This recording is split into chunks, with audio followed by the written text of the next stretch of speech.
This is a song that I wrote about a man who lived in southwest Florida in the late 1800s. His name was James McNeill, and he lived in a homestead in the southwest corner of what is now Starkey Park, J.B. Starkey Wilderness Park, and it's thousands of acres in southwest Pasco County that was donated by Mr. Starkey.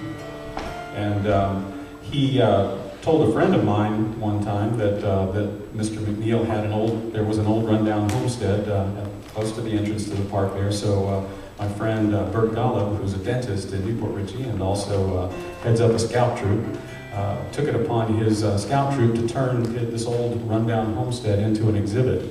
And so they made a pathway around where the homestead used to be, and put up storyboards and so on, and he researched the history of Mr. McNeill and gave me what information he could find about him. And when they were getting ready to dedicate the exhibit, he asked me if I would write a folk song for it, so that's what I did. This is called The Ghost of James McNeill.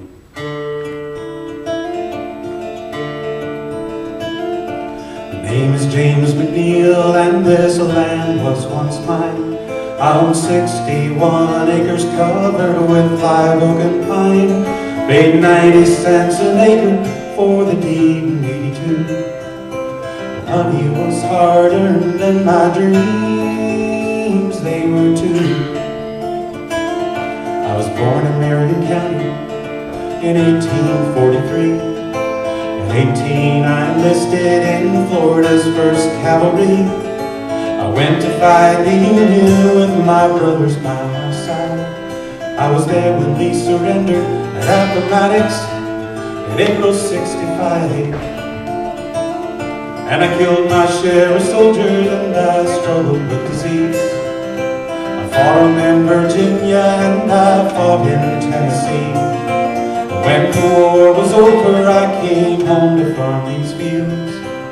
What you see before you now is the home of the ghost of James McNeill. With my wife and daughter and 2 sons of farmed this land, we sank our family's roots and hopes deep in this Florida sand. Our lives were hard and humble, we was poor but we was proud. And when we died we left behind the ruins lay before you now. This is where we built our home, where we now live again. Over there is where the chickens and the goats were penned. This graveside marks the place we laid our little Maddie down. Martha followed after her, left me on my own. 1905 I sold my home and land and walked away. I was old and sick, the well was dry, there was bills I had to pay. A soldier's pension weren't enough to keep me in the clear. I'll tell you though that when I left, my spirit stayed right here. Now these woods are filled with people's voices once again. Please say a little prayer for my Maddie, will you, friend?